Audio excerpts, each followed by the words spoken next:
Well, it's there we go. Okay, good. All right, John, it's all you. Take it away. All right, welcome everyone to the Storytelling Association of California monthly genre storytelling event.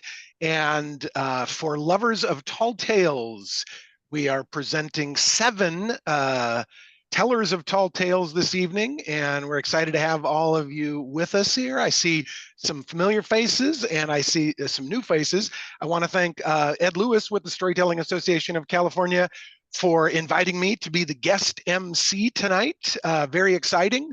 I have been telling various and sundry types of stories all my life, but more actively within the last 5 years. I'm coming up on my 5-year anniversary this May of telling my first, putting my name in the hat for the first time at the Moth. But that's just one kind of storytelling. Tonight we are up for tall tales. And so what we're going to do is we're going to bring up each storyteller and introduce them and let them spin their yarns. I'm sure, wait, hold on one second. Honey, can you put that jaguar away? We're kind of cat sitting a pet jaguar, and but I don't want to bother you guys with that. I think it'll be fine. So having said that, I want to bring to the stage our first storyteller, Manuel Camacho, representing the Sacramento Storytellers Guild. So let's see if we can bring him up to the screen. All right. Excellent. Well, welcome, Manuel. I want to say that Manuel is, as I said, representing the Sacramento Storytellers Guild. He is a short story writer, a poet, a playwright, and a storyteller. His stories appear in the monthly Joaquin magazine and have also been published in 3 newspaper publications: La Voz, Bilingual Weekly, and Cultura d'Or. As a member of the now disbanded Storytelling Guild of Stockton, he has told stories at the Hagen Museum, the Literacy Fair, and Hutchison Square. So I want to welcome Manuel to the stage, telling story entitled Gold Medal Winner. Welcome to the stage. Thank you, John. Thank you so much. Okay, I'm going to start right away. I have a gold medal in storytelling. I'm going to tell you how I got that gold medal. I visited a chocolate factory and I took a tour.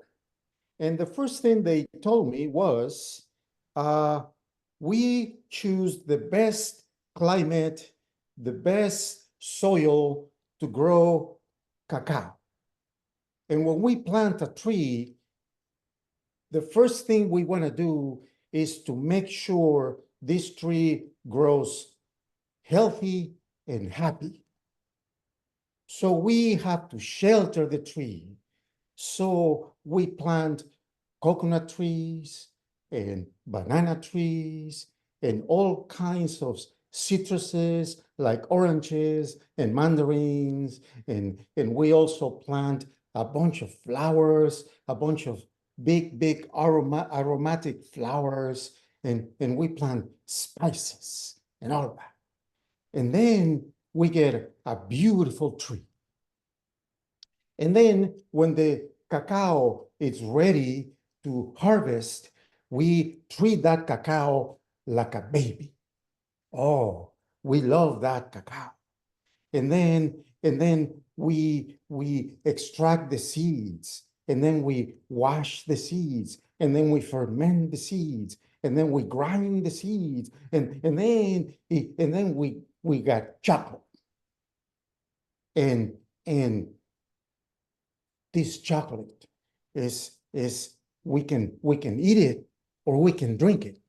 In fact, the Mayas called it the drink of the gods. Would you like to try it? Oh, of course, let's try it. And then we go to this tasting room. And in the tasting room, they have all kinds of chocolate bars. They have 55% cacao, 65% cacao, 85%, et cetera, et cetera, et cetera. Would you like to try it? Oh, yes, of course.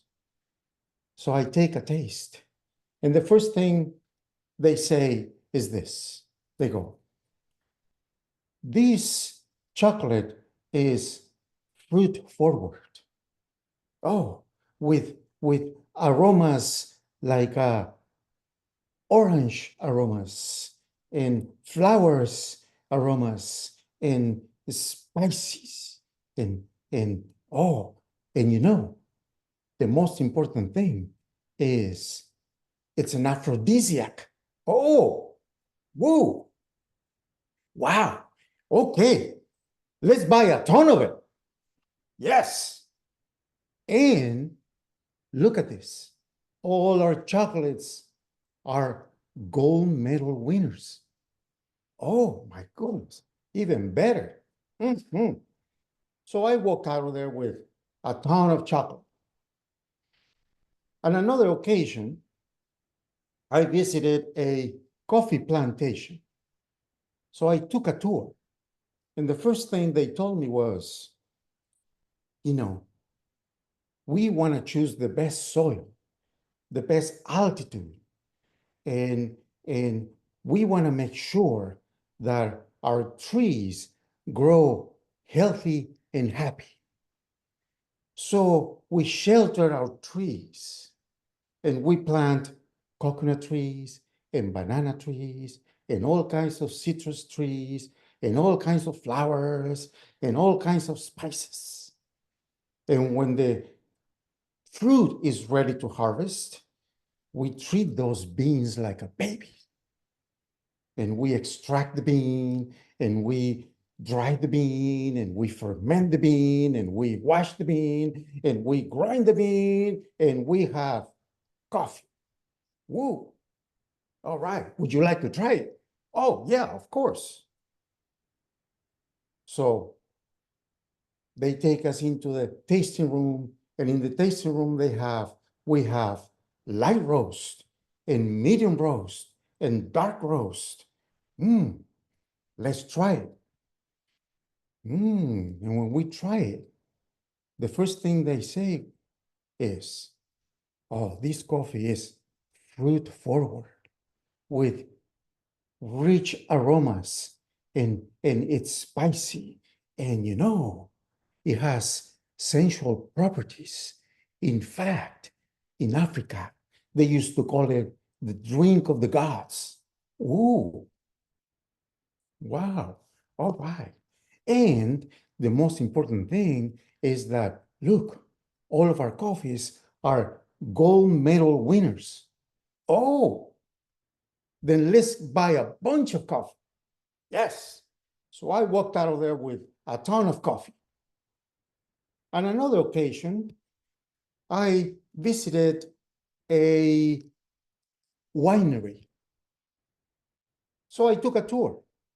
And the first thing they told me was, you know, in order to plant our vineyards, we choose the best soil, the best climate. All the land you see here used to be a land of orchards. There was all kinds of fruits and all kinds of citruses and all kinds of flowers and all kinds of spices. So we have cleared the land to plant our grapes.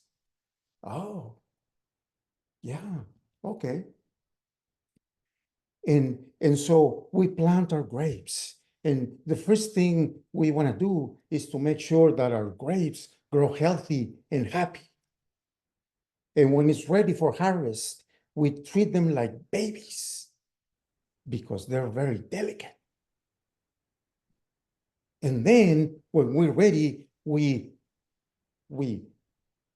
extract the grapes and we grind the grapes and we get the juice and we ferment the juice and we have wine. Would you like to try it? Yes, by all means, let's try it. And look, we have all these varieties of wine and And, you know, in ancient Greece, they used to call it the drink of the gods. Oh, my goodness. Whoa. And this is what my mother told me. She said, look, Sonny, if you want to have babies, you wanna have wine and chocolate. If you want to have a boy, you drink wine and chocolate. Oh, really, mommy? Yes. What if you want to have girls? Well, you double the dosage. Oh, oh, that's nice. You know, when we made you, we were kind of in a hurry, and we just had one and one, and you came out. Oh, mom, you so naughty. Oh, yes, I know. But look how cute you came out. You're so cute. You're so oh, thank you, mama. Oh, thank you, thank you. Anyway, they took us to the tasting room and they said, would you like to try it? Yeah. Okay. So we tried it. And the first thing they told us was, this wine is fruit forward with notes of aromas, citrus aromas, and dark fruit, and spices, and oaky, and it's always oaky. There's no other wood. It's always oaky. French oak and American oak. Oh, it's wonderful. And the most important thing is, as you can see, all of our wines are gold medal winners. Oh, well then, let's buy a bunch of wine. So I came out of the winery with a bunch of wine. I don't know about you, but I'm starting to see a pattern here. Then I started wondering, how come they win gold medals? I noticed something. They don't get silver medals. Bronze medals, forget it. They don't exist. So I started wondering, how do they win their gold medals? Do they have competitions like the Olympics or something like that? I don't know. I'm starting to get suspicious. Anyway, I was born and raised in the tropics. And in the tropics, there are fruits, all the fruits you can think of. You name them. There is all kinds of flowers, big, huge, aromatic flowers. You name them. There's all kinds of spices. All the spices you can think of, you name them. So naturally, my stories are fruit forward. They are flavorful with huge aromas, and they have hints of humor. They have hints of cuteness. They have hints of erotism, etc., etc. So naturally, my stories have all the elements of a gold medal winners. So as a father of the International Storytellers Association of the world, only member and president, I decided that since the chocolate industry and the coffee industry and the wine industry gave themselves a gold medal, then I decided to give myself a gold medal. And that is how I got my gold medal in storytelling. Thank you very much. Thank you so much. Thank you, Manuel. Well done, bravo.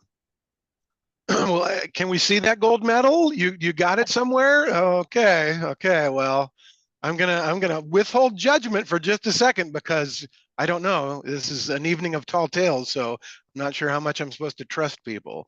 All right, lovely. Well, we're just going to move right along. I am going to bring to the stage Ron Chick, welcome, welcome. He is representing the Inland Valley Storytellers.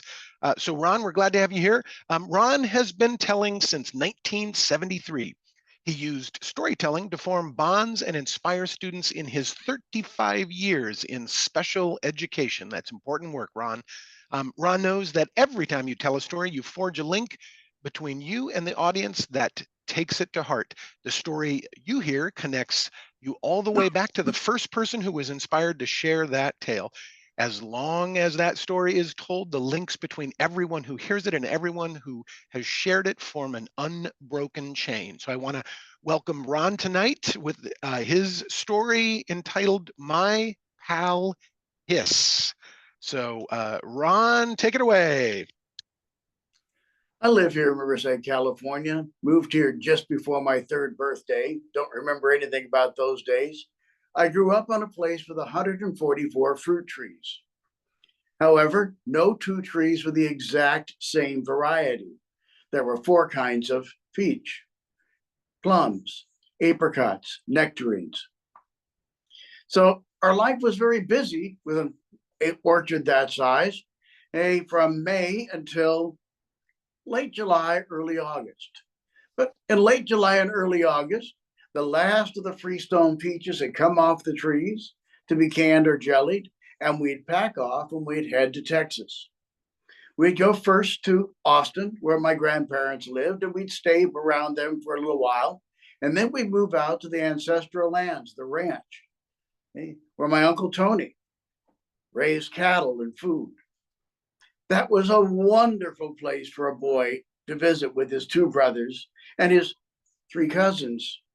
We were split between, 5 years old and 11, 12 years old. Most days, we did all sorts of fun things. We played King of the Mountain. We rode the burro. We climbed this and climbed that. We chased this and chased that. But the thing that happened most was they want to go fishing. Now, you may not know it, but fish know who the Fisher people are, using the exact same Zebco reels and the exact same bait dug up that morning. My brothers and my cousins would catch fish after fish after fish, and I would catch nothing. It didn't matter whether they were going up the onion to the pond or down the onion to the river. Fishing was something they did. Now, one day they said, let's go fishing. And I said, I think I'll stay here. My aunt and my mother looked at me strangely, but there was no harm in it. So my brothers and cousins ran off to fish. And I thought, what am I going to do today? Now, there had been this little hunk of land there in central Texas. Have you ever seen that part of the country? There are places where you got nice big little mounds of dirt that have trees growing in them, lots of pecans, and you have some post oak. And then you have others that are very rocky, and a few that are just a scrag of rocks coming up out of the bones of the earth. But one of those rocky hill of things we had played on often that year, and it seemed to us that the stone at one end was going to break off and tumble down. And I decided, well, they're fishing, I'm going to get that stone down. So I went out of the barn, looked around, and came up with an old rusty crowbar and a short shovel about my size. And I went out to that hill. And I threw some rocks at it, and I cracked at it, and I pushed on it, and I chased rabbits, and I looked around, and I daydreamed staring at the clouds, and, all the things a boy does. But late in that afternoon, I threw one more rock at it and then tried to pry, and crack, crangle, bunga, bunga, bunga, bunga, bunga, bunga, bunga, bunga, bunga, bunga, bunga. That big stone rolled down the side of that hill. I was so excited. I thought, let's go see what it did. See what it looked like down bottom. I took the shovel with me, fortunately. Went down, and there it was. I was walking toward it when ain't no boy ever been in Central Texas without being taught what to do if you hear that sound. You stand stock still until you see where that rattlesnake is. And then if you got it looking at you, you back slow, slow, slow away. But when I spotted it, it was half under the stone I had rolled. I didn't want to kill nothing. I couldn't decide what to do. So I took the shovel and I went to the top of it and I gave it a shove, and then I turned and I ran. And I ran and I looked behind me, and coming after me was that rattlesnake, and it was gaining on me. I never ran so fast in all my life. I was maybe 25, 30 feet from the ranch house when it caught up with me, and I stood still thinking I was a goner, and it just stopped and it swirled itself around my leg and then around my waist and then up on my shoulder, and it touched my cheek with its cheek. From that moment on, Hiss was my best friend. We did everything together. I could take a ball, a little ping pong ball, and flip it across the floor, and he'd be off like a shot and grab it in his mouth and bring it back. Works okay with golf balls too, but they got kind of sticky. Hey, he was the best hula hoop you ever imagined. Hey, you could get him whirling around your waist. Hey, and then you could pull him up on your arm, and if you went to miss, he'd unhook himself and grab himself back up. You couldn't lose that. Hey. Now, there were some problems with having a snake that wanted to be in the house all the time, because it sometimes wanted out the screen door when there was nobody there to open the screen for him. So Hiss would take his teeth and things and shove it into the bottom of that screen door and pull it on out and go hunting or doing whatever his sneaky business might have been. And over time, you know what happens when things get bit by a snake? They swell up.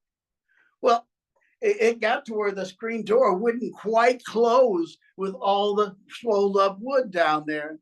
And Uncle Tony said, "You got to help me with this one, Ron. It's your snake, it's your problem. Come with me." And he took the screen door down and took it out to the barn. And he said, "I want you to paint the bottom of that wood over and over and over again with this turpentine. And I'll be back with a saw a little later and we'll see what we can do." So I did. I spread turpentine on it and watched for a moment, spread more. And I did that for a long while, it seemed like. And finally, Uncle Tony came back out. He took a saw and he cut a little shim of wood across that, and he put the screen door back up. But if you put turpentine on something, it tends to suck anything that's in the wood out. And that poison got sucked out of there by the turpentine, and the wood went back to its original size, and now there was a gap at the bottom of the screen door. And Anna wasn't happy about it, but at least now Hiss could come and go as he chose. Now, Hiss was pretty protective of me. There were a group of kids up the road who often rode down. One of them didn't care for California Texans at all. And he came riding up one day when Hiss and I were on the porch, and I knew he'd do or be something mean. He got up on the porch, and Hiss was in my lap, and suddenly he was coiled and going, he took off like a shot. Didn't see him the rest of that trip. Now, Hiss had one really bad habit. He would go out and he'd lie down by the road. We didn't get much traffic there, a couple of cars a day sometimes, farm trucks more often. But he'd get out there and he'd watch for a car, and as it slowed down near our place to wave, he'd go out there and he'd hook his teeth at the top of that wheel, and he'd go and turn him into a whip, and he'd go whooping down the road like that. I begged him not to do this. I told him it was a foolish thing. I said he's got to get hurt, but Hiss wouldn't listen to me. One day, there was a sound of his car on the road, and then instead of a honk or a wave, there was a screech, and then the car drove on. Something touched my heart. I knew something was wrong. I went out on the road, and there in the middle of the road was my pal Hiss. He was just a lion there. My best friend in the world was just a lion there, I tell you. He was a lion there like I've been a lion to you. My pal Hiss. Thank you, Ron. Well done. Bravo. Bravo.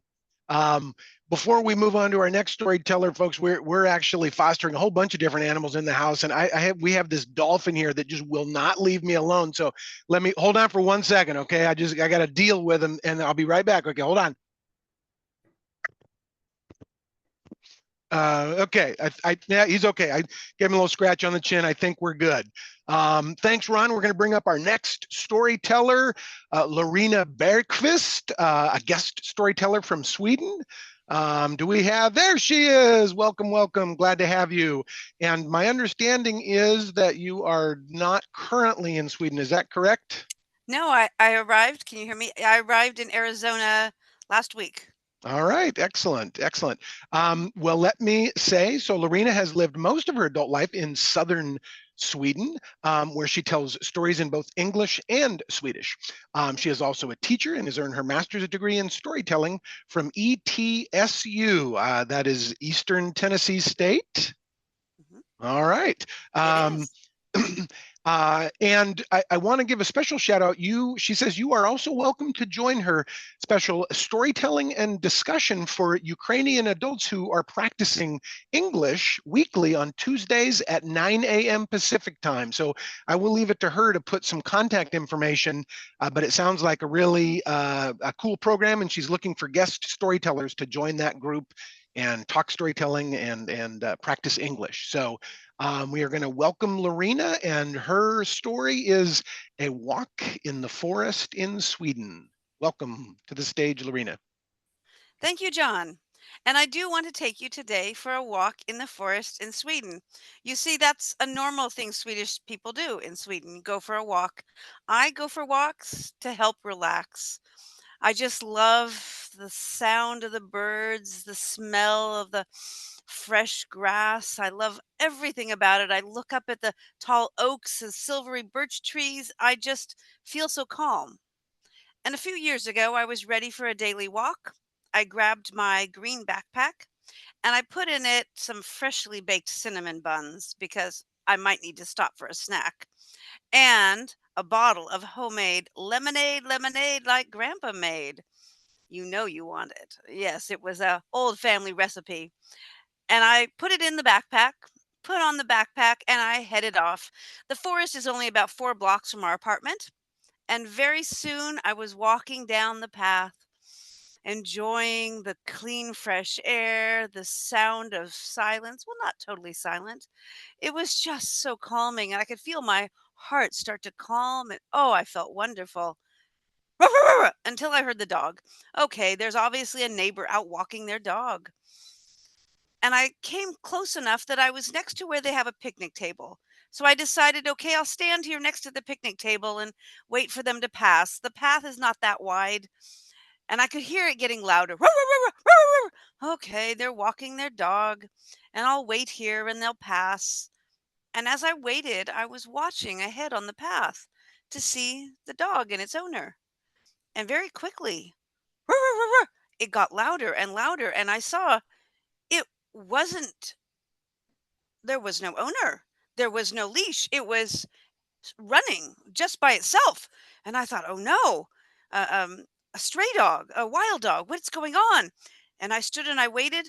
And then I got a little scared.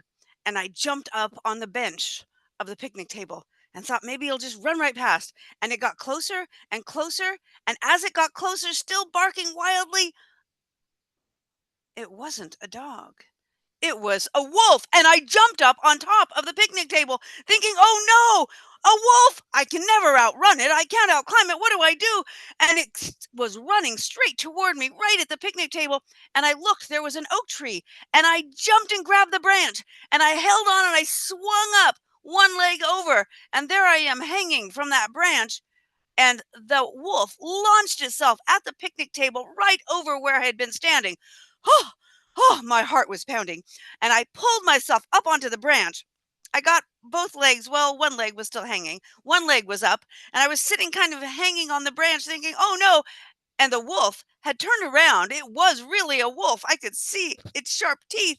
It had turned around and came back, and it was at the base of the tree now, jumping up at me, and it grabbed onto my foot, and it was tearing at my shoe, and I was pulling and pulling, and then I thought, no, kick, and I kicked down with my foot.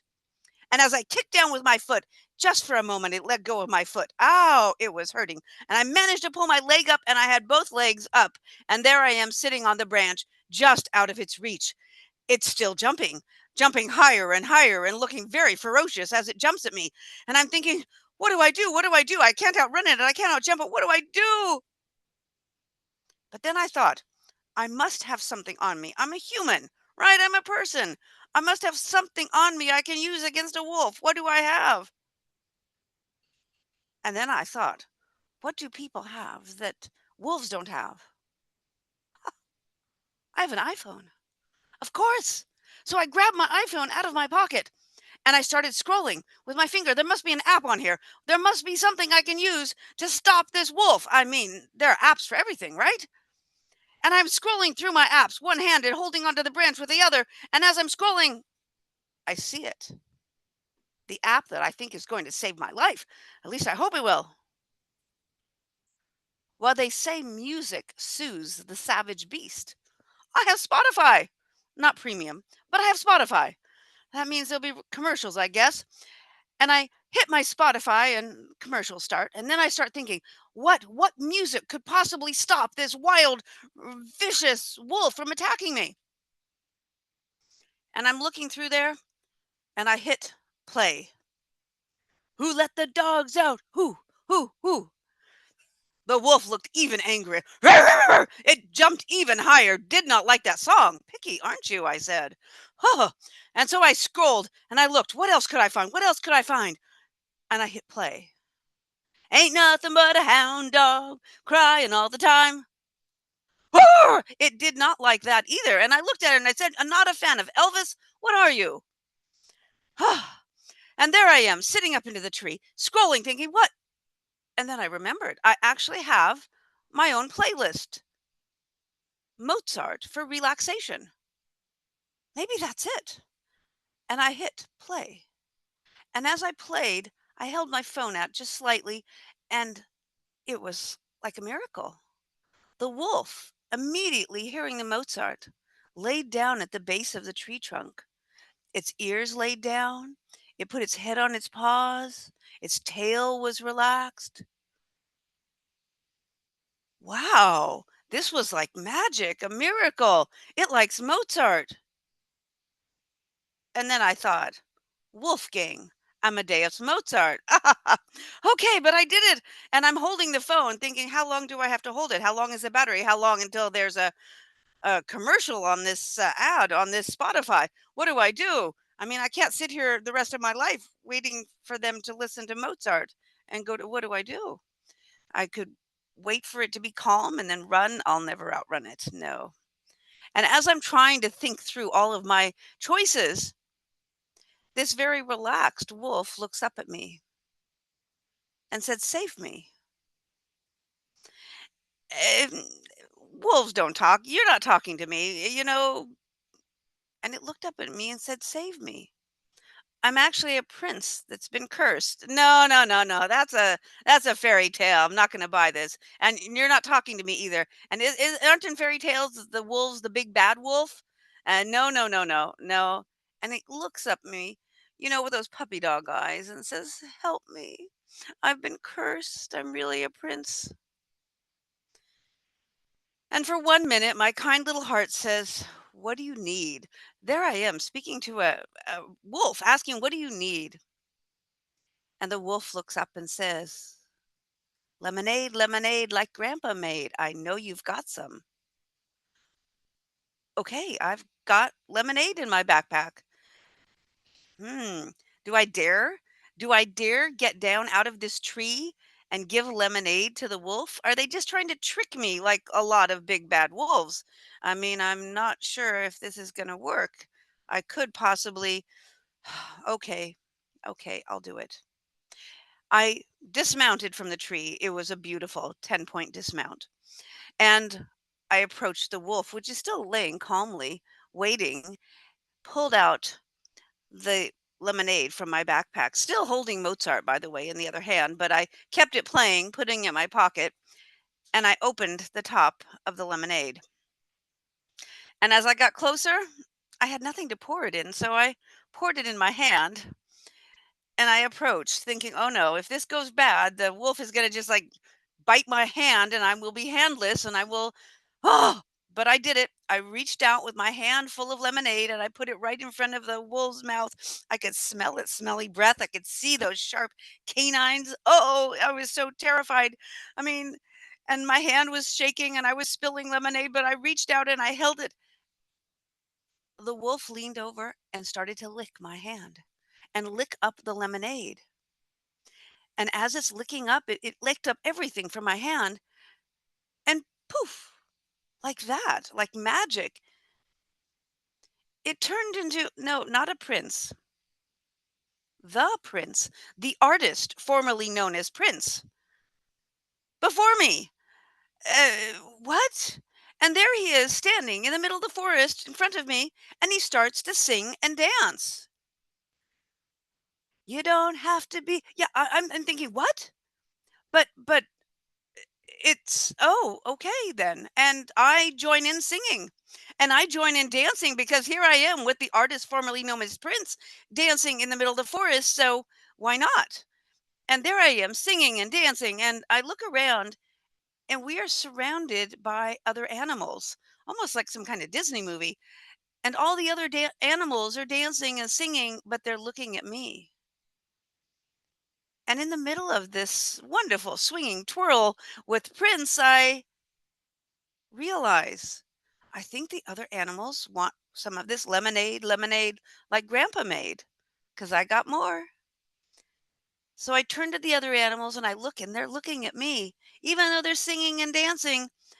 And so I grab a leaf nearby and I pour some lemonade and another leaf and lemonade, and the animals rush over and start lapping it up until my lemonade is gone. And they all look up at me. I don't understand. And I shrug my shoulders and I say, I don't have any more lemonade. I say, I have 2 cinnamon buns. They didn't look like they wanted cinnamon buns. Then I realized, but I have the recipe and I make this and I come here every day for a walk in the forest to relax. So I look at all the animals dancing around me and waiting for lemonade and I tell them, you know what? I'll be back here tomorrow and I will bring more lemonade for all of you because I come here every day to relax, and it'll be a relaxing walk in the forest tomorrow as well with more lemonade.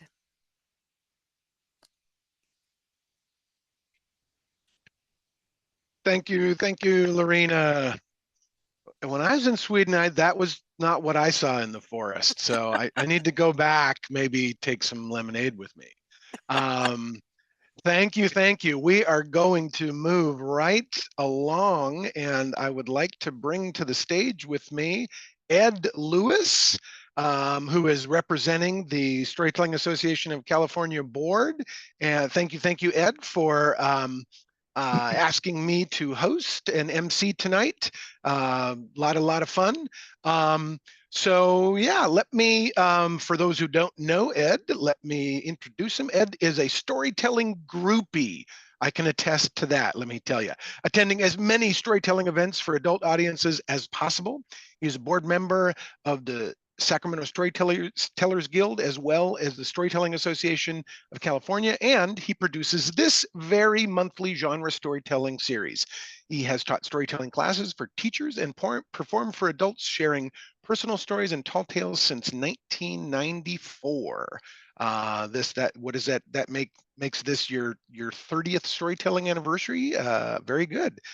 Ed is also a retired teacher of young children, as well as an early childhood education professor who tells stories to children throughout the world as Eddie Spaghetti. He has performed in schools, sharing interactive stories, puppet songs, and movement activities since 1973.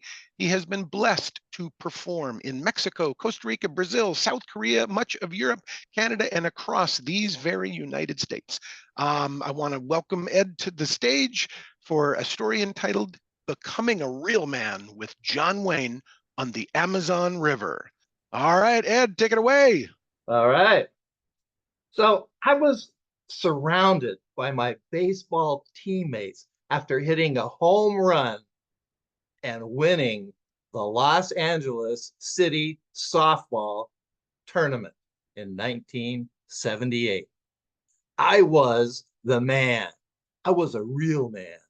And afterwards, all of us went to the local bar and, we talked different conversations, but it always came up, what do you do for a living?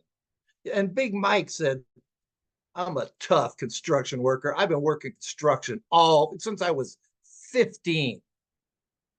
And Raging Ralph, he said, that's nothing, man. Take a look out that window there. You see those skyscrapers downtown Los Angeles? I built those. I go up hundreds of feet in the air. I am the epitome of a man. How about you, Ed? What do you do? Well, I'm a preschool teacher. What? I got that same reaction when I told my father that I was not going to use my business degree to join him in business. I told him that I'm going to be a preschool teacher. I really have this calling to work with young kids. And he said, a preschool teacher? What are you talking about? Are you gay now? I said, no, Dad, I'm not gay. I just feel like I have a lot to offer young children, and I really want to help them on their journey.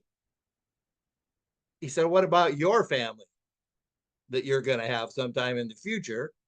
How are you going to provide for them on the salary of a preschool teacher? What is wrong with you? That same creeping doubt that I am manly really hit home when I was visiting my true love in Connecticut. We had spent a year at a university in Mexico, and she flew home to Connecticut, and I drove my Datsun B210 all the way up to Connecticut to visit her. Now, their family was quite wealthy, 5 acres, this estate. The dad was a judge, the mom was a lawyer. And I came into the house and we had dinner, and it was like a Downton Abbey story. It was this long table, and dad was at one end, mom's at the other. Vicky and I are in the middle, and her brother's across from us. And her dad looks at me and he says, well, son, it seems like my daughter is smitten with you. So how do you plan to take care of her in the lifestyle that she's accustomed to? Well, sir, I mean, we were at the university, and I got a bilingual teaching credential. And I think what I really want to do with my life is go back to California and become now that I know Spanish well, become a preschool teacher in a migrant farm camp program. Her father looks at his wife and shakes his head. And then he looks at Vicky and says, you brought me another one of those? Now, I was just starting to have doubts. Am I manly enough? I mean, I tried to do all the manly things. I worked on cars. I played baseball. I built things. I was a weapons specialist in a combat zone in the Vietnam War era. I mean, after I got out of the military, I backpacked around the world for 2 years. I lived in a cave in the Canary Islands for 6 months. I was totally self-sufficient. I didn't show emotion, and I was tough. At least I thought I was, but now I was just having so many doubts. But what's wrong with me? I mean, preschool teacher, my buddies, they just couldn't fathom that I would do something like that and still be manly. Well, the true proof that I am a man was when I went to the Amazon River and met John Wayne. It was 1979, and I flew to the mouth of the Amazon, and I spent 3 months doing raft trips, plane hops, boat trips, and I ended up in Leticia, Colombia, about halfway through that journey. And there was this tough old sea salt of a boat owner who had given me a ride. And he said, get off here. It was in Leticia, Colombia. You're in for the experience of a lifetime. Get off the boat, walk straight ahead down this little dirt path, and you're going to come to a clearing and you're going to have the adventure of your life. All right, great, fantastic. So I did. I got off and I headed down that trail, and that was amazing. You know, all these birds like this, you know, parrots and macaws and all kinds of great sounds that were just emanating from the jungle. And then I came to this clearing and I was transported back to my childhood. There was a Wild West saloon right in front of me. There was a hitching post with a stallion, a white stallion on it.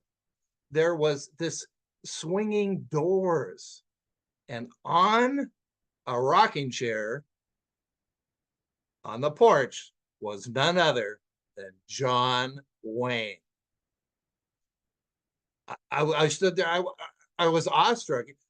He walks down and he says, he had on this pinched captain's hat, and he had on a white shirt with pearl buttons all the way down, leather pants, and he had a belt from Billy the Kid, and 2 holsters with Colt 45s that were supposedly they were called the Peacemaker, and that is what supposedly had won the Wild West. And he looks down at me and he says, so what are you doing here, man? How'd you get down here? And I said, well, you know, John, I rode my horse down here from California. I came through Mexico. I came all the way through Central America and crossed the Panama Canal and all the way down through Colombia, down here to the Amazon, just to see you, because I have heard that you have gold mines and you are going to hire me and I'm going to become a millionaire like you. He said, you know what, son? That's a pretty good story. So join me. Come on in. I'll give you a shot of a good old Scottish whiskey. So we went in through those swinging doors, and it was, again, back to my childhood. There was animal heads all over the walls. There were 6 bar stools on this great long silver dollar bar, a beautiful mirror, and then there were 5 tables around this big dance floor. And 4 of them were with a bunch of old people. You know, they were in their 40s, their 50s, their 60s, 70s. They were all sitting there. They definitely looked like tourists. And in the middle were 4 men that had Winchester rifles laid across their laps, and 1 woman, and they were all playing poker.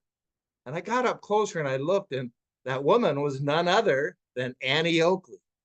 She had her 1897 Marlin rifle on her lap. And then John came up and he said, all right, folks, to all these people, come on outside. We're going to let the Wild West show begin. And we headed outside, and I saw the most amazing bareback riding, Brahma bull roping, Annie Oakley sliding off her fast running horse and shooting at targets. I mean, it was just amazing. And he even let us fire rifles. And I beat John Wayne in a rifle shooting contest at a target. Well, after that was all over, John says, let me tell you the real story here. She said, you know, of course, I'm not John Wayne. You know, John Wayne died this year. I said, well, who are you then? I thought you were John Wayne. And he said, well, you know, my name is Gunther Schul, and I'm from Germany. And after World War II, our family fled to Brazil, and I found a gold mine, and I became wealthy. And I wanted, my favorite hero was John Wayne from watching movies. So I started this Wild West tour group here in Leticia, Colombia. And if you got the hotel there, you can stay. And I want to tell you one thing. You were talking to me at the bar about, about being a man. And I'll tell you what, a real man follows their passions. No matter what those are. And I want you to realize that you don't have to fit in. You don't have to do what other people say. Just follow your passions. And I've done that. I came back. I was a preschool teacher for 10 years. I worked as a college instructor in early childhood for the rest of my career. And I really changed my definition of what it is to be a real man, thanks to John Wayne. Woohoo! Bravo! Thank you, Ed. Much appreciated.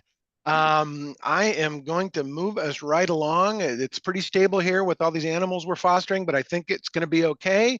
And so I would like to invite to the stage Toby Anderson. Toby, come up to the stage. There, Toby.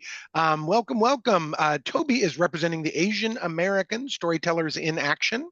And as a Peace Corps volunteer and international school teacher, Toby has lived in various countries in Asia and Europe. She has had the fortunate means of gathering stories from many diverse cultures and turning them into adventures.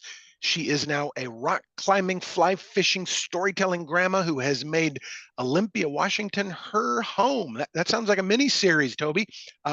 Toby is a member, as I said, of the Asian American Storytellers in Action and the South Sound Story Guild.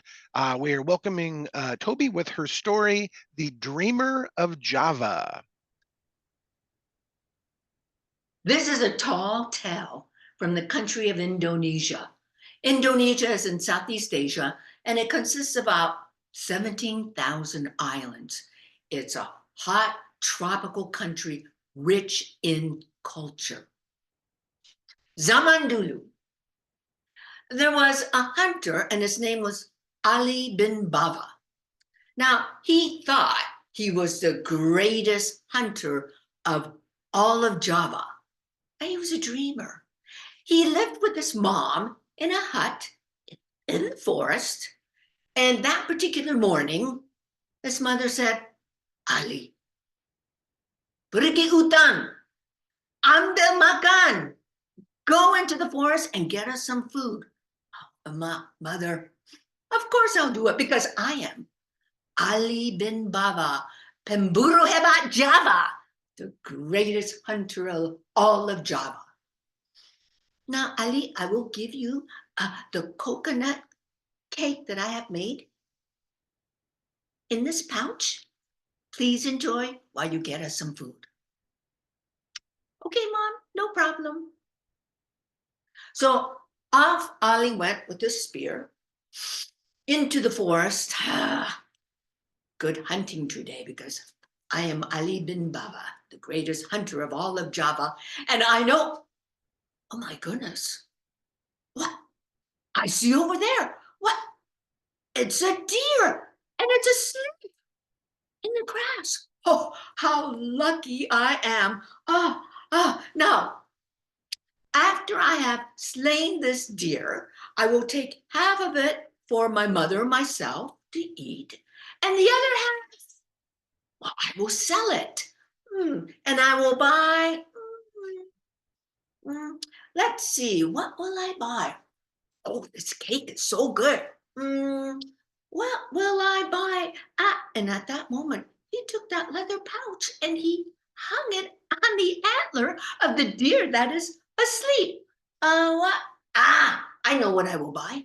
I will buy a flock of ducks with beautiful feathers. And these ducks, they will parade behind me. And as I am walking down the village, strangers will say, hey, who do those beautiful ducks belong to? And of course, the villagers would say, well, they belong to Ali bin Baba, the greatest hunter of all of Java.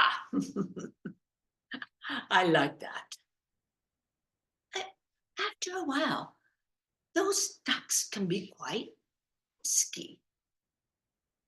So I will sell them and buy kerbao, a water buffalo. Yes, a water buffalo that will plow my fields and give milk to my mother and myself. Oh, that is so good. A water buffalo, but it is such hard work, this farming. I don't think it's for me. So I'm gonna sell this water buffalo and get Gaja, elephants. Oh, the elephants will be just absolutely so beautiful. Every day I will wash them, and then on special occasions I will paint them rainbow colors. Oh, I can just, I'm so excited. And then these elephants will parade right by me, and I will go through the village. And then the Raja, the prince, and his entourage will come by, and that prince will say, siapa ini? Who's that? And those elephants, they're beautiful. I want those elephants. I will buy those elephants. And so then I, of course, will take those elephants to the palace. I will enter into the grand hall, and there the Raja will be with his daughter, the princess, sitting right by him. Well, we will fall madly in love, get married, and have children, two, a boy and a girl. Then I will buy this big ship, and my whole family will be in there, and we will sail the 7 seas. It will just be a lovely time. And the sailors, well, they will be very proud, and they will answer, we work for Ali bin Baba Pemburu Hebat Java, the greatest, bravest hunter of all of Java. Oh, yes, I like that. Children, Buddy C, come back. You are getting too close to the edge of the ship. Come back. Now, at this time, his voice was so loud and so shrill that the deer that was taking a nap suddenly woke up, saw Ali, and skittered into the forest. Dear, come back. There goes my ship, my family. What up? What to do? And he picked up a spear, walked into the forest. Hey, Aini, what is this? It's my leather pouch. And I found it because I am Ali bin Baba Pemburu Hebat Java, the greatest hunter of all of Java. Thank you. Woo! Thank you, Toby. That was elegant. Thank you so much. Just when I thought things were calming down here, I've got Harold trying to get into my scrapbooking supplies. So give me just a second. I gotta take care of him. Hold on for a second. Harold, get out of there. Harold, stop it. Okay. I think it's gonna be okay. Harold is really mischievous, but we're just going to move right on. And I would like to invite to the stage Eric Hurt, representing Foothill Storytellers Guild. Eric, there he is. Excellent.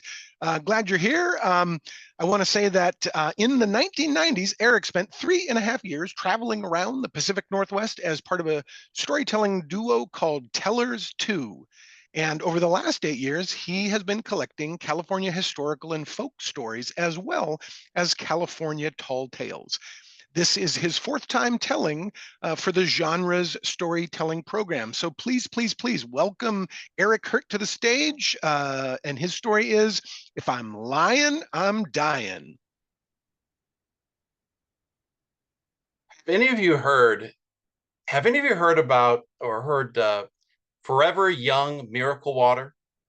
Well, neither did I. I was reading some old newspaper clippings from Sacramento back about 100 years ago, and I came across this caption that read, Mr. Leopold Lil was arrested for allegedly selling Forever Young Miracle Water. And I read on, and it talked about how back in the late 1920s, he was found standing on the streets in downtown Sacramento. He was selling these little bottles of who knows what, and he was calling out to people walking by, Forever Young Miracle Water. Look as young as your son or daughter. Well, the police came along and they shoot him away, but he came back the next day. And so then they chased him off, but then he came back again. So this time they arrested him. And in the commotion, they ended up breaking all of his little bottles. And I was looking at a picture of him in one of the newspapers. And it's kind of funny because the guy in the picture looked about half my age. The district attorney of Sacramento, he claimed that the charges were that Mr. Leopold Lil was selling this fake bottle of water to the innocent people of Sacramento and claiming that it would make them forever young. The judge thought that there was nothing wrong with selling water, but to make such claims, false claims about water, he thought that, well, not in his city. The district attorney went on to say that the judge should consider throwing the book at this Leopold Lil, because it was not the first time that he had appeared in Sacramento's courtroom. Turns out that, now this was all back in the late 1920s, turns out that the last time he was in Sacramento was in 1915. And the district attorney went on to read that he had been there in 1901, 1897, 1888, and again in 1884. Well, then the article ended. It says that the charges were dismissed and Leopold Lil was released, and I couldn't find any more information about him, but we'll come back to him a little later. I kept reading, and it turns out back in the late 1880s, California, as a way to encourage people to come from back east out to California, they advertised that due to the good food and the great weather, that if you were sick or if you had any ailments, well, California could possibly cure you. In fact, they talked about how children here in California, where they would grow taller, stronger, they were healthier. And some of the cities got in on this as well. There's a city of Oakland, which is right across the bay from San Francisco, and it claimed to be the great health city, saying that if you live there long enough, well, it could make you, possibly feel like you could live forever. I came across this old journal about this older woman who lived back in Missouri, who was quite ill. She went by the name of Gram. That's what she was called by her friends and family, short for Grandma. And her doctor at that time told her that she should consider moving out west. It might help her with her health. So she loaded up her family and she moved out to California, and she ended up settling in California, where she started feeling great. Well, she continued living there over the years, and she lived there so long that she kind of forgot her age. And her family, well, they had to kind of guess at what her age was. And people meeting her for the first time, they thought that she was a lot younger than she actually was. In fact, it seemed like the only people that knew her age were the coffin makers. Now and again, they come along and they show the latest coffins from back east. And of course, well, she would say, no, a coffin would be the last thing that she would need. She never got ill. She was never sick. In fact, people sometimes jokingly just ask her, if it was true that an apple a day kept the doctor away. And well, to that, she'd say, only if you aimed when you threw it. Now, like most of us, as time went on, she began remembering the good old days, and she started remembering the time on her farm. And she thought, it would be great if she could go back to Missouri to see it just one last time. So she bought herself a train ticket, and she told her family that she was going to head back out east by herself because, she was a grown woman, for goodness sake. So she, on the day that she was going to travel, her family, her children and her children's children and her children's children, they came down and she waved goodbye as the train took off. And as it headed across, up and over the Rockies, as it started coming down the Rockies, well, she started having a little bit of a cough, just a little bit of scratch in the back of her throat. And as the train headed across the Great Plains, well, she came down with kind of a horrible fever. Her head was burning. And when the train arrived in her hometown there in Missouri, well, there was her family and her family's family and her family's family. And when the train arrived, they were told that the Grahams, just a few minutes before the train had arrived, that she had passed away. Well, they double checked, and sure enough, she was dead. So they put her in a coffin, they nailed down the lid, and then they called the family back in Oakland. This was a time when they did have phones. And the family in Oakland told them that the Grahams would probably prefer to be buried there in Oakland. Now, at this time, trains were like planes. Baggage had a way of getting lost, and nobody wanted Graham's coffin to end up in like Nowhere, Oklahoma, which is actually a real place. So they hired a man who was known as a body sitter. And his job was to escort the body from Missouri to California. Now, the family in Missouri, they pay him half the money now, and then the family in Oakland would pay him the other half. And if he could get the coffin there before the funeral, well, they would pay him a bonus. So he pulled the coffin onto the train, and he took his money. And as the train pulled away, he started thinking about that bonus. And so he said something to the conductor, and the conductor, you got it. And that train, it took off across Missouri. And as it was going along, it started adding train cars. And so by the time it hit the Great Plains, you had this little engine that could, these empty freight cars, the passenger cars, empty freight cars, and this heavy, long line of freight cars, followed by this little red caboose. And as it went across the Great Plains, well, it was speeding along, and like can happen in the Great Plains, well, dark clouds formed overhead, and it started raining. It was really hard to see. And as they're going along, the engineer, he noticed he saw this light coming towards him. And now it wasn't a train that was coming towards him. It was actually the back end of a train that was going the same direction that they were going, but just a lot slower. So he immediately pulled on the brakes, and that long train began to hit one in front of the other and the other and the other. And that long train car just all squished together. And those train cars in the middle, those passenger cars, were pushed up, kind of like a caterpillar does, up, up, up into the air. Now, they were quite high, and one of the passengers on this in the passenger car, he said that they were so high that, well, he thought they could touch the clouds, which I think is a little far-fetched. But anyway, they were up there, and it seemed like forever for the train car to slowly make its way back down to where they finally got that last train back on the tracks. And that body sitter, he couldn't stop thinking about that bonus. And so he said something to the conductor, and the conductor, you got it. And the train continued on as fast as they could go across the plains. Now, you know how trains kind of squeak and squeal? Well, the body sitter heard this thump that came from inside Graham's coffin. Well, he just thought that maybe Graham was just adjusting herself for the long rest of the journey home. At least that's what he told himself. And the train had continued going on until finally it hit the Rockies. And as it was going up the Rockies, well, that little engine it really couldn't. It was going up quite slow. And as they were going along, the body sitter, he saw a young woman walking along the tracks carrying a bag, and he invited her to come on board. But she said, no. She was in a hurry, and she only had a mile to go. And he waved goodbye as he watched her walk up to the front of the train and around a corner, and she disappeared. Well, it seemed like it took forever, but finally the train reached the top of the Rockies, and as soon as it started coming down, the body sitter, still thinking about that bonus, hoping he still might get it, he said something to the conductor, and the conductor, you got it. And that train has started racing down the Rockies. Now, as it was going along, train cars can be quite loud, and the body sitter, he heard this come from inside the coffin.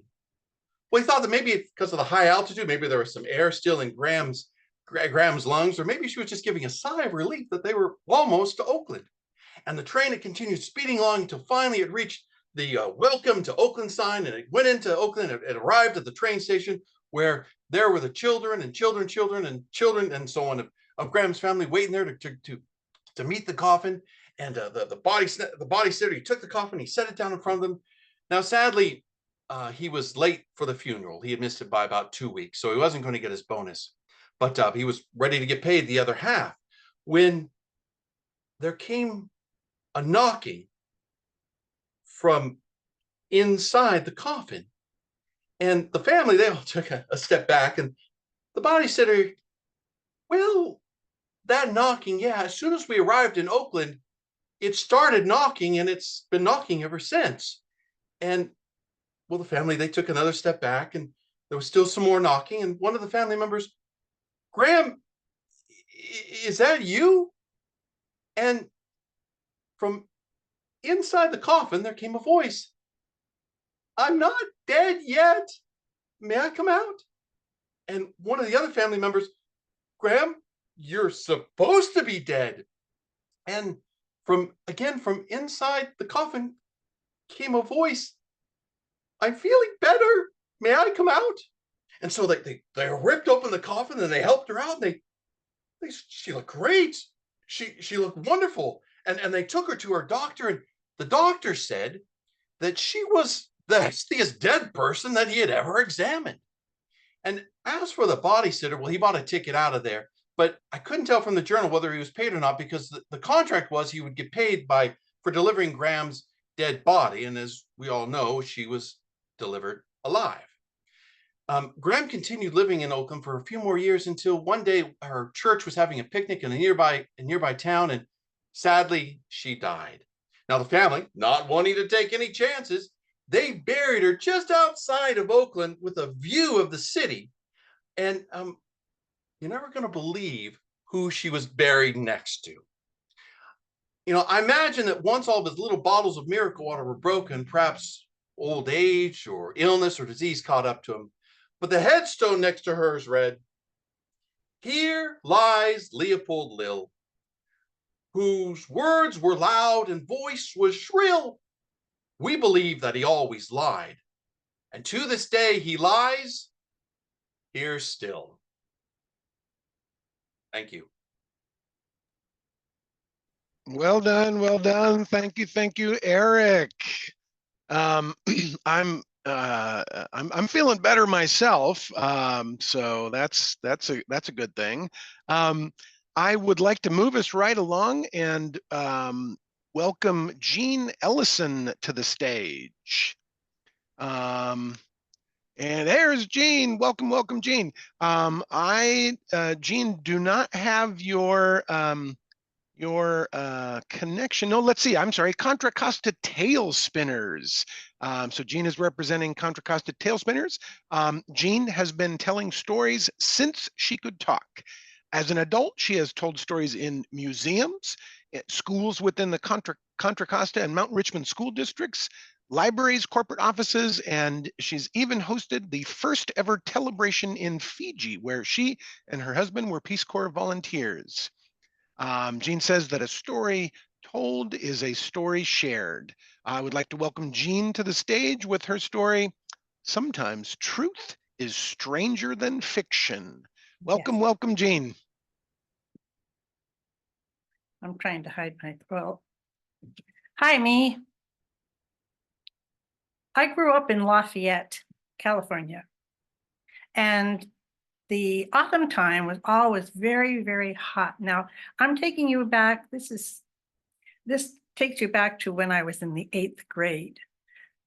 I was fortunate to have a horse, and her name was Molly.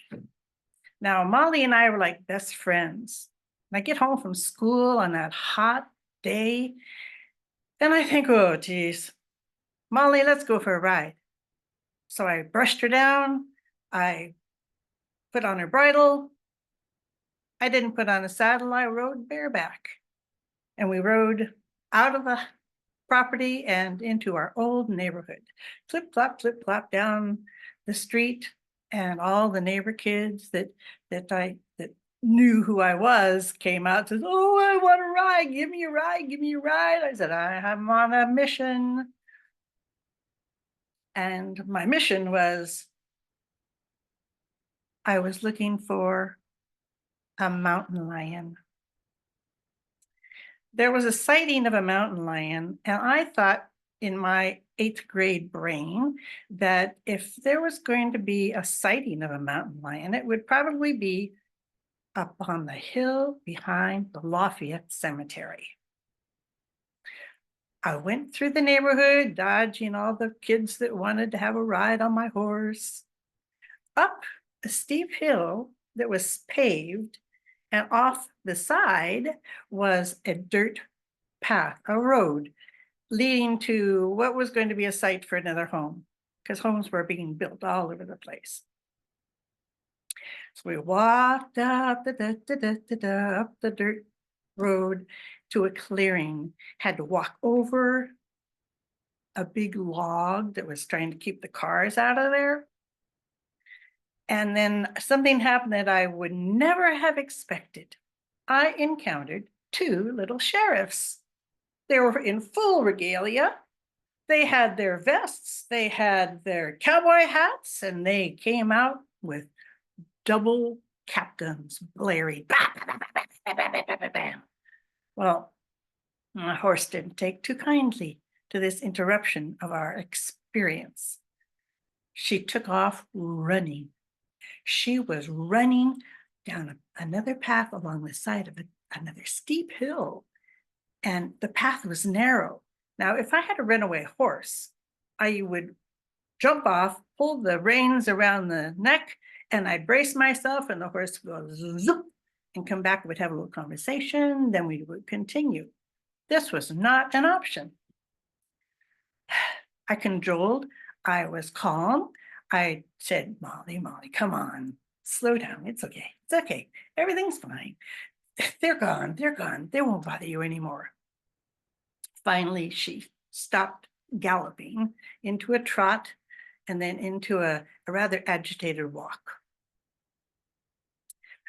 Now I had to find a place that I could turn around on that narrow path.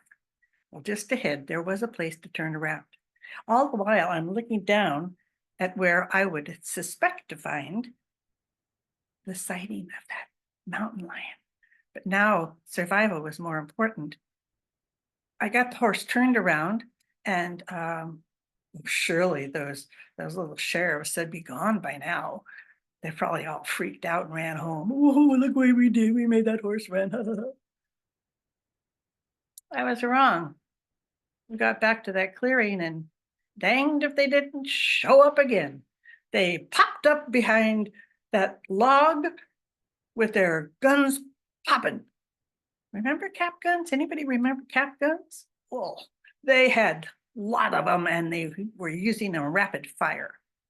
Molly got really freaked out. She started running down that dirt road that intersected with that steep hill. And when she hit the asphalt of the steep hill of the road, she went into a slide. And I started to move off the side of her. Now I had to make a split decision. I had to think quick. If I held on and tried to get back on top of her, she could fall and crush me on the pavement. I just let go and fell face first into a telephone pole.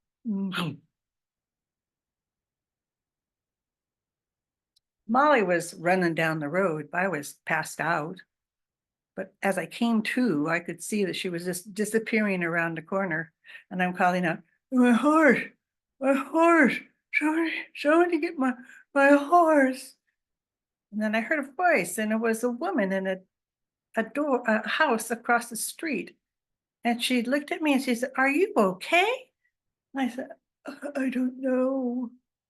I fell off my horse. She said, I was on the phone and there was a blip in the line. And I thought maybe a car had run into the telephone pole. So I came out to investigate, and there you are. Can I help you out? Can I help you? Well, I went inside. In the meantime, one of the kindly neighbors got my horse and brought it back up to where I was. I went inside and she put a compress on my face and calmed me down. And I said, can I use your phone? She said, of course. She handed me the phone. I dialed home. About a half a mile away, my dad answered. I said, Dad, I fell my horse, and I really hurt, and could you come and get me and bring the trailer for the horse?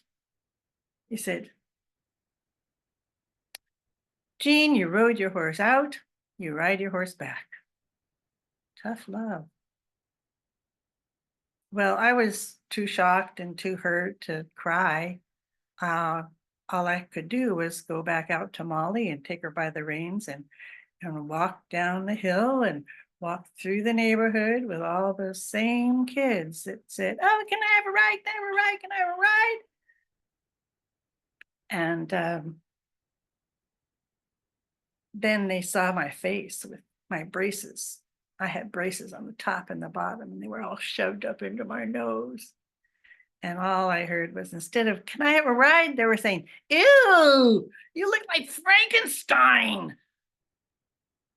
That didn't make me feel one bit better. When I got home, I didn't encounter my family on purpose. I just went right to bed. And in the morning, I was taken to the orthodontist, Dr. Light. Oh, he was so cute.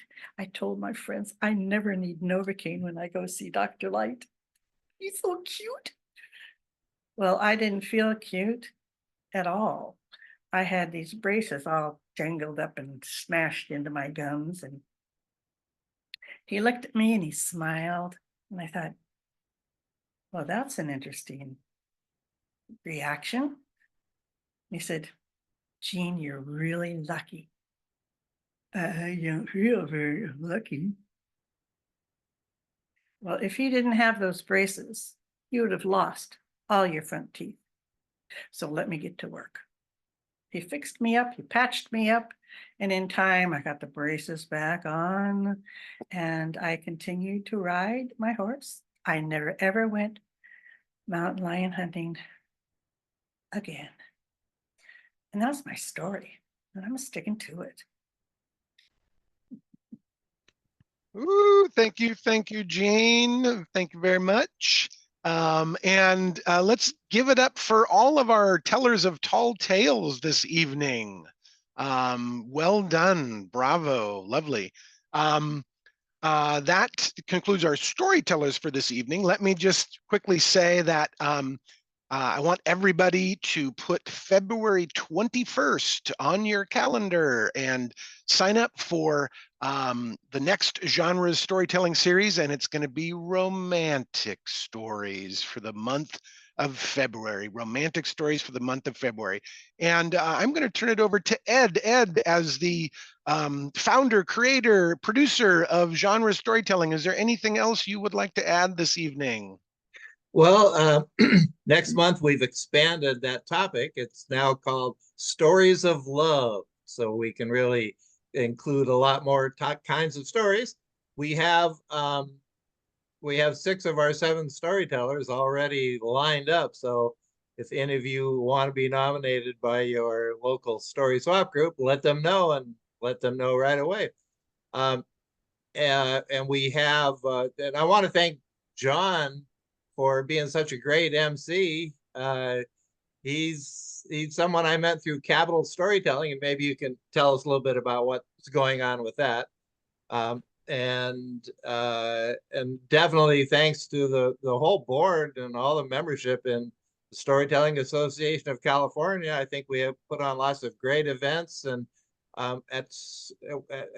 if next Sarah Armstrong could come on and tell us about the Bay Area Storytelling Festival that we've got coming up. Would you do that, Sarah? You bet, you bet.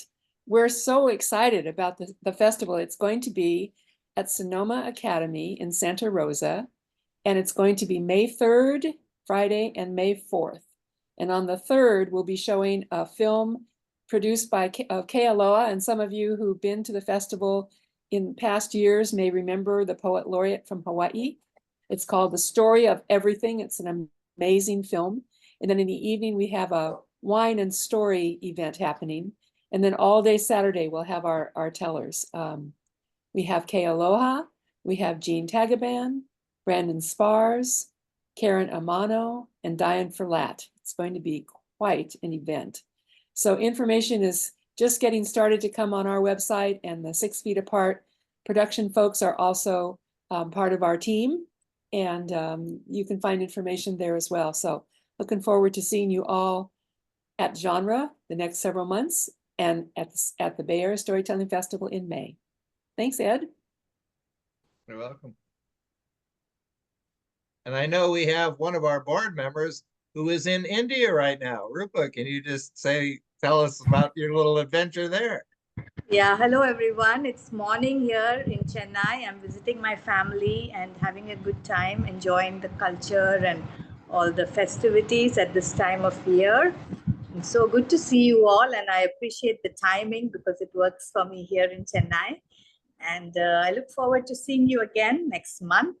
I'd like to put in a quick plug for the Women's Storytelling Festival, which is going to happen in Virginia, March 14th through 17th. It's going to be hybrid, and I will be there in person. So I would love to see some of you there if possible, or at least get the virtual ticket. And the early bird prices are available until February 15th. If you want more information, I'll just post it now in the chat. Thank you. And as we say, Vanakkam from Chennai. Vanakkam means greetings in Tamil, which is my native language. Nice. Hey, Ed, can you mention the SSG Sacramento Valley Storytelling Festival? Why don't you go ahead and do it, Andrew? Well, I'm not. Well, I want to thank Andrew too. He's our technician that comes on most every month and does a fantastic job of doing that. Thanks, Ed. Well, let's see. Let me try to spotlight myself so people can see me. Oh, here we go. Hi, everybody. Great to be here. Great stories tonight. Thank you. Great job, John, with your emceeing. Yeah, on March 16th, there is the Sacramento Valley Storytelling Festival. It's our second one. We're really excited about it. Things are moving along, and with the venue set, the storytellers are set. We've got a great slate of local storytellers, as well as some very well-known California storytellers from throughout California. We're going to have a children's concert in the morning. It's going to be partly involved in that with Willie Claflin. And anyway, it's just going to be a great thing. Keep your eyes peeled. We've been sending out the flyers. So save the date, March 16th. Come on up to Sacramento and have a good time with us. And the two featured tellers through the day are Joel Ben Izzy. He'll be doing a workshop and then some individual performances. And then Kirk Waller will be our other featured teller who will do some performances. And we have our 6 regional tellers. John Aubert, who's a great storyteller, is our MC. He'll be one of them. And then we have an open mic session. And it's our second experience with this, and we're very excited. We have a good location in West Sacramento. So it's not too far from the Bay Area, those of you who are in the Bay Area, to come visit us. So, and you'll see information about it. The SAC puts out on their website our event, and all kinds of other story swap group events. So, John, can you tell us about your group? Yeah, just really quickly, if anybody has an interest in developing writing, sharing true personal stories, that's what Capital Storytelling does. So we have beginner workshops, we have advanced workshops, and the whole goal is to really build empathy, compassion, and community through the sharing of true personal stories. So we do some live events in the Sacramento area, but it's truly national and international. It's just Capital Storytelling. You can Google it, and it should be the first thing that comes up. So I'm happy to have anybody who wants to contact me to give you more information. And they just completed about a month ago a fantastic program at Sacramento State University Well, on everybody- immigrant We saw stories, stories told by immigrants. Now to Southern California story swap. Okay, so if anybody else has Yeah, anything. one to other share- thing, if I can get through to you, I'm not sure how. Sure, yeah, we can hear Yeah. you. Okay. One of the storytelling associations guilds I work with in Southern California, are, okay. On April 27th will be the Southern California Story Swap. It'll happen in Tustin, California. It's an all-day event. And it's basically storytellers telling stories to storytellers from different groups around the state. The storytellers of South Coast Storytelling Guild are hosting it. And I hope that you'll put it on your calendars. It's always fun. And we get people from guilds from near and far. San Diego tellers are always active with us. Inland Valley is always there. We sometimes get other storytelling guilds. So it should be a lot of fun. And it's April 27th at 9 a.m. At St. Paul's Episcopal Church in Tustin. Hey, Sarah, can you tell everyone what's happening with Storyline when that's coming out and what that is? Storyline is the newsletter for Storytelling Association of California. It comes out 3 times a year, and the deadline for new information, articles, etc., is February 1st, with an eye to the newsletter coming out early part of March. And I do want to say too, so all of you folks will be listed in the story swap section, the guilds and the organizations and so on. And there's news about what's happening with SAC and what's happening in the larger storytelling area around us. I also want to tell you that we will be having our regional gem, our annual meeting and regional gem. And I need to make sure I'm saying the right thing, which is March 9th. So Saturday, March 9th. We have our region from 2 to 4 in the afternoon, and there'll be a Zoom component as well, live and also online.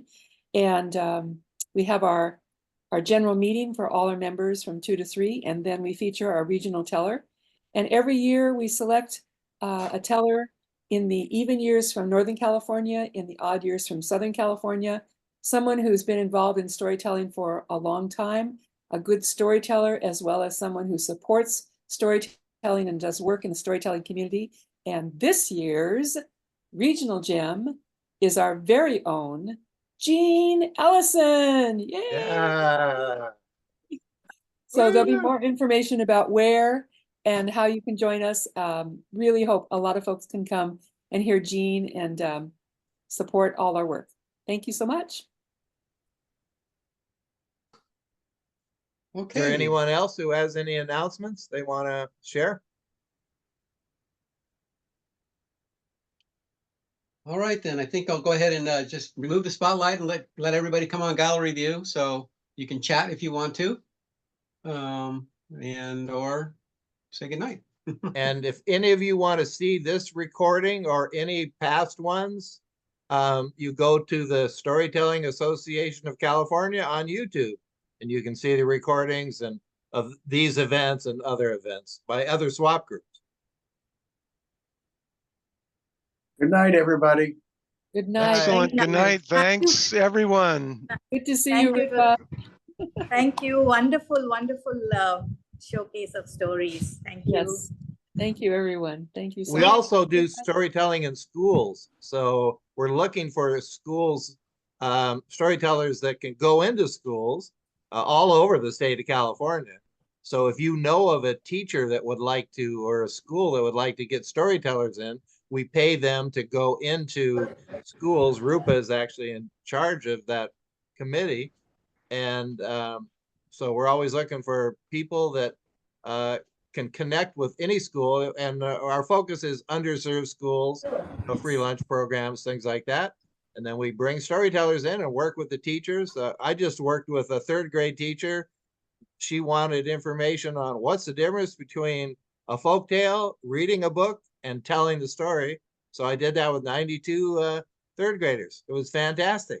And, you know, we've done this all over the state. I don't know if you want to add anything, Rupa? Yeah, please reach out to me. There's more information on our SAC website under Storytelling in Schools, funded by the Jenny Fund. So if you know of any Title I or underserved schools or even preschools and after school programs, we would love to bring storytelling in there, totally funded by, you know, SAC. So please get in touch with me. Thank you. Thank you very much. Good night. Good night, everyone. Night. All Thanks right. for Good night, listening. everybody. Thank Great you. stories. Thank you. Let me see, where's the recording?